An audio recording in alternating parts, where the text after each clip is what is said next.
こんにちは、星名トレーニングスタジオの星名です。今回の質問は、スパイクの際に肘が上がらず、そのまま腕を押し出してしまうのですが、何か対応策はありますでしょうか？ボールを使わない地面での練習ではちゃんと動くのですが、ボールを使うとその癖が出てしまいますという内容でした。これを修正するにあたって重要なポイントが2つあります。1つ目はゼロポジションといって肩関節の角度、これぐらいの位置のことを言いますが、このゼロポジションを理解するということです。そしてもう一つがゼロポジションを理解した上で左腕を使っていくという話になります。ではまずゼロポジションから説明していきたいと思います。ゼロポジションというのは左右の肩甲骨のラインからだいたいこれくらいの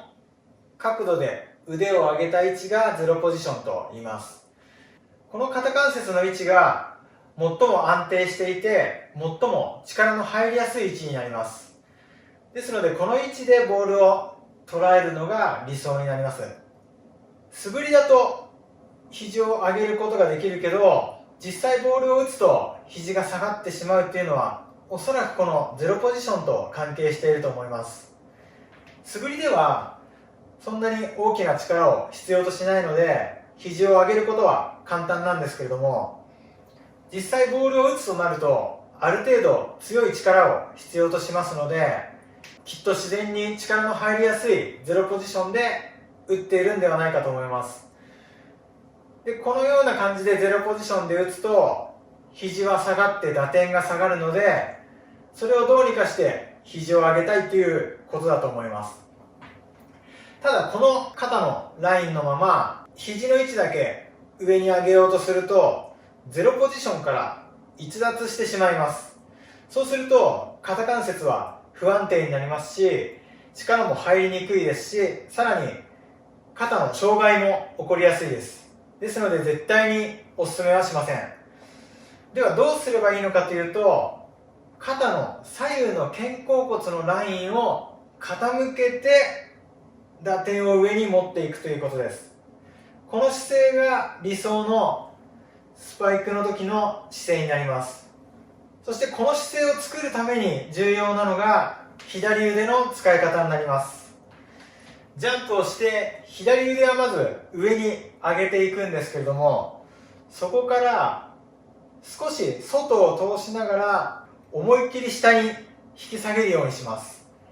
でその際に左の肩甲骨も目いっぱい下に下げて、それに合わせて右肩と右肘を上げていきます。これを練習するときは最初は両足で支えたまま腕を上げていって、腕を切り替える瞬間に左足で1本で支えるようにします。左足で立ちながらボールを捉えるイメージです。これ正面から見ると分かるんですけども、右腕と重心と左足が一直線上に並んでいるのが分かると思います。この姿勢を作ることができると、肩のゼロポジションはもちろんそうなんですが、重心と下半身がバランスよく軸が取れることで、体幹の腹筋や大胸筋といった大きい筋肉を使って力強く打つことができるようになります。ですので最初は両足で支えていて、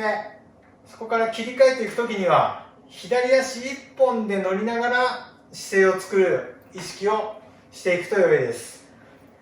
そして慣れてきたら左腕をできるだけ素早く思いっきり引き下げて、それと同時に右肩を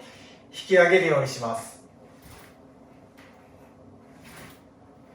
これぐらい思いっきりグッと引き下げるようにすると、引き下げた時の連動で右肩と右肘を勢いよく上に持ち上げることができますので、この左腕の動きを意識して練習していただきたいと思います。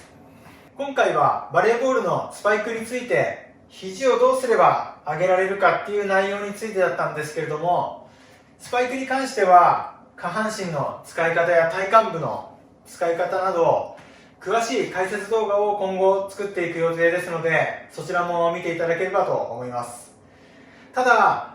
この YouTube チャンネルではバレーボールだけでなく他の競技のリクエストもたくさんいただいてますので、順番通りに本編を作成していくとなるとスパイクの動画はちょっと先になりそうです。どうしても知りたい内容などありましたら、こういった形でちょっと簡単な動画にはなりますが、質疑応答の動画は本編の動画の合間に作っていくこともできますので、また遠慮なくコメントをいただければと思います。最後までご視聴ありがとうございました。